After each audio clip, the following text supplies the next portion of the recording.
What's going on, guys? Welcome back to another video. So today we're going to check out Update 5 Special Operation 1 patch notes. We're going to quickly go through this. If you guys would like to read them for yourselves, I will leave it linked down in the description below. But let's get started. So the first thing, on April 10th, we will be releasing the first update of our second year of live content, Special Operation 1. This update will be available on PC, PlayStation 4, and Xbox One. The size of the patch will be 4 GB on Steam, 16 GB on Uplay, and up to 16 GB on consoles, depending on your version. So you guys know, 16 GB on Uplay and consoles, and also for Steam it is 4 GB. So it's going to be a pretty decent sized update. For the next thing, we have new content, Tom Clancy's Ghost Recon Wildlands Special Operation 1. You guys know the reveal. I went over it earlier. If you'd like to check out my breakdown of it, I will leave it linked down in the description below. Next thing we have is the Year 2 Pass. The Year 2 Pass will grant 1 week early direct access to all 6 Year 2 classes of the Ghost War PvP mode.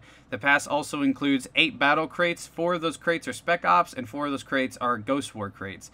And the Splinter Cell Equipment Pack. The Splinter Cell Equipment Pack includes the SC4000 Assault Rifle, the 5.7 Blacklist Weapon Skin, the Karambit Knife, granting players a new exclusive CQC move thanks to the Echelon Gloves from Blacklist.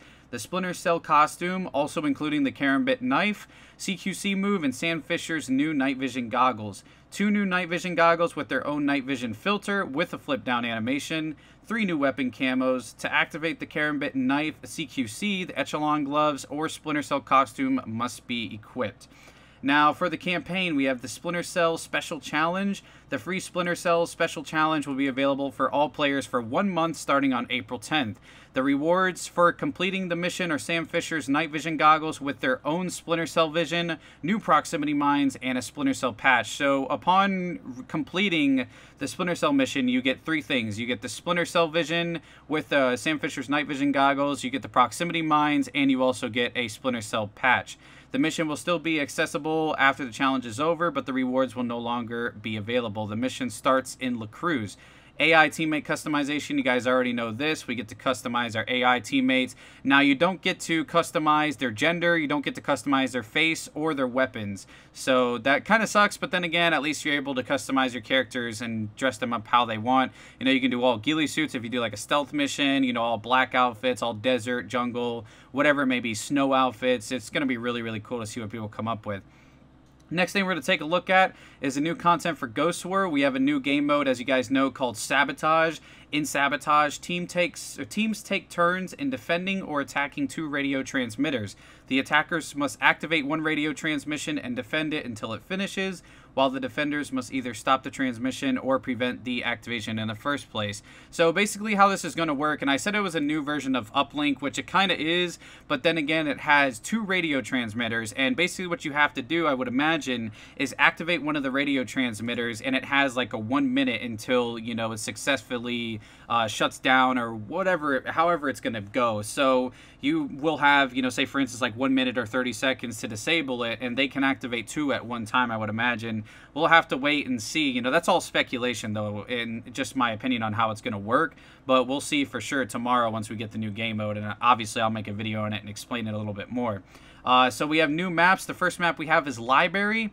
And now also, as you guys know, I like to do the map walkthroughs, find them in campaign, and I will be doing that. That video will be coming later tonight. First we have Library. The second one we have is Rocha. The third one we have is Train Yard. The fourth one we have is the Unidad Field of Base, or the FOB. And then the last one we have is the Zinc Mine, which I actually am going to really enjoy the Zinc Mine, I think Zinc Mine, Train Yard, and this Library one are going to be my top 3 for sure. And maybe even the Unidad base will be pretty cool. I don't know. We'll have to see how it plays out. But these are all Sabotage game mode maps. So it says the Sabotage game mode comes with 5 new maps. Library, Zinc Mine, Unidad FOB, Train Yard, and Rocha. They are all available for both quick play and ranked modes. So we have a new class as well, as you guys know. This one is called the Echelon class, and it says Echelon. The Echelon class is equipped with ultra-high frequency sonar goggles. Standard equipment to 4th Echelon agents. When activated, it sends sonar pulses that reveal enemy players in his vicinity for a short time. So that means they'll have like a cooldown like the Battle Rage and so on from the other operators in the game. This allows the Echelon to gain tactical advantage over its enemies, especially when used under low visibility situations like nighttime or inside smoke clouds. Also, the ability's range is greatly reduced while moving, so keep still for maximum effect.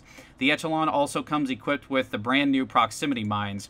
Now, they made some class changes. The medic, we have replaced the medic's mines with flashbangs, and I don't agree with that. I think the medic should have mines. There's no reason to strip the medic with mines, and it's not an assault class, so it doesn't need flashbangs. The medic is a support class, so it needs the mines to defend itself, and I think it was just a very stupid choice to take those away, and I hope they put that back how it was, because it was almost like the sniper. You know, the sniper got stripped of mines, and everybody, you know, didn't really agree with it, and then people voiced their opinions, and then they got the mines back on the sniper. So I definitely think the community will have to voice their opinions, because I don't know who came up with this, but the medic should always have its mines. Like I said, it's not an assault class. It doesn't need flashbangs. It needs mines to protect itself. Next up, we have the tech. We have replaced the tech C4 with proximity mines. Now, as you guys know, the proximity mines come with the Echelon class. Now, I don't know if this is going to be a thing for every assault operator, if it's going to have it, if it's like a perk, if it's equipment.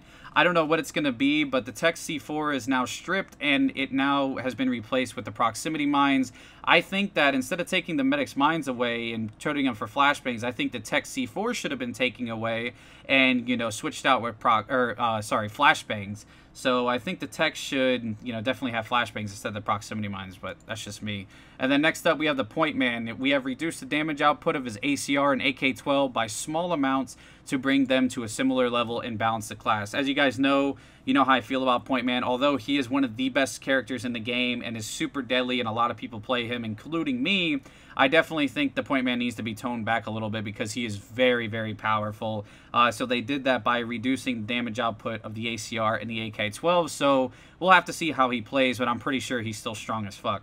Next up, it says perks. We have introduced one new marksman perk called Hollow Point Ammo. The Hollow Point Ammo perk applies bleeding damage over time for 90 seconds, which is a minute and a half basically, with every bullet hit. If the enemy is already affected by it, every bullet that hits will refresh the duration. So if you hit somebody, they bleed out, or they start bleeding or taking bleeding damage for 90 seconds. And if you hit them with another bullet, then that means that the timer resets and they start bleeding again for 90 seconds. So kind of curious to see how that works. That sounds pretty aggravating. So it says, additionally, while the effect is active, Battle Rage and Adrenaline Rush will not regenerate health.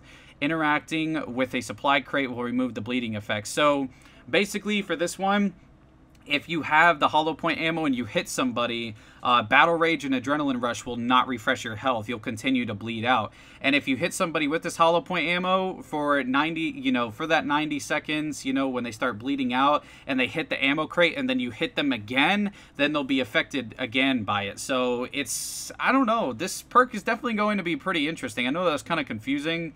But it's definitely going to be pretty interesting to see how this one works out. I can't imagine a Pathfinder sitting in a bush when you can't find him with a hollow point bullet. It's just going to be so crazy. I don't know how that's going to work out. And then also, next up, we have Ranked. It says Rating Decay. We've introduced Rating Decay, which applies when players are not participating in ranked matches for a set amount of time. The decay makes a player's rating go down on a daily basis, which often leads to ranked demotion. Though it stops applying for players that are silver or bronze. To prevent this from happening, players must be active in ranked matches on a regular basis. Also, for the rewards, we've increased the amount of prestige credits that are awarded at the end of the season. So hopefully soon they do something with prestige credits. I hope in this update they do, but there's no mention of it so far, so I don't think they're going to. But I mean, they've increased the amount, which is good, but it doesn't make sense if we can't use them for anything.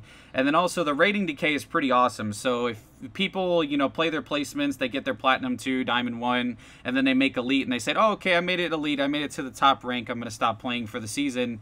And then at the end, they reap the rewards of, you know, the prestige credits and the boosters. Even if they don't need them, they still reap the rewards. They're like, oh, I only played, you know, freaking 10, 15 games of ranked and got Elite, haha, and never had to play it again. Well, now you have to. In order to keep your Elite or your Diamond, whatever it may be that you have to continue to play ranked. So this is really going to show, you know, what elites, you know, get their elites and keep playing, or, you know, what elites just get their elite and then stop playing. So going to be pretty interesting to see. Now, also other improvements, it says the proximity mine. We've introduced a new type of explosive device favored by 4th echelon agents called a proximity mine. Similar to the C4, it can be attached to walls and other surfaces and detonates when detecting an enemy in proximity. It cannot be diffused, and the damage it deals is lower than a regular mine. So that's pretty good to know. It would be pretty aggravating if somebody put it on a doorway or, you know, on a roof or on a wall, and then you ran by it and then it would kill you just like a mine. But only the mine is set on the ground, and then this proximity mine is freaking set on a wall. Like, oh my God, like this is going to be the death of me.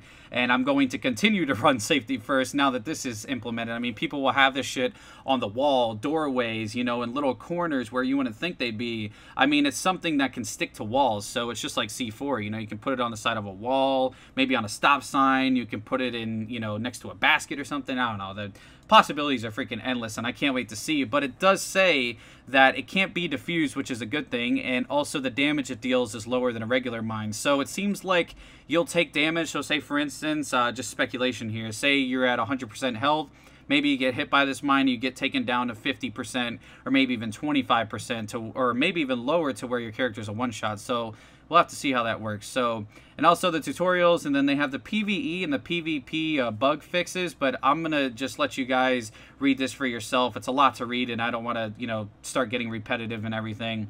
But that's pretty much it, man. So hopefully you guys enjoyed the patch notes. I'm definitely looking forward to it. I definitely think the medic thing, you know, medics being stripped of mines is going to be a big community upset, and hopefully they put the mines back to the medic, because that is just obnoxious. And I think the Tech C4 being replaced with proximity mines was definitely a no-go as well. I think the Tech C4 should have been replaced with flashbangs, because the Tech is an assault class and the medic isn't. So I definitely know that a lot of people will voice their opinions about the medic being stripped of mines. So anyways, let me know what you guys think about everything down in the comments below. If you'd like to check it out, like I said, I'll leave the patch notes down in the description below. But hopefully you enjoyed. Drop a like if you enjoyed, subscribe if you're new, and I will see you in the next one. Peace out.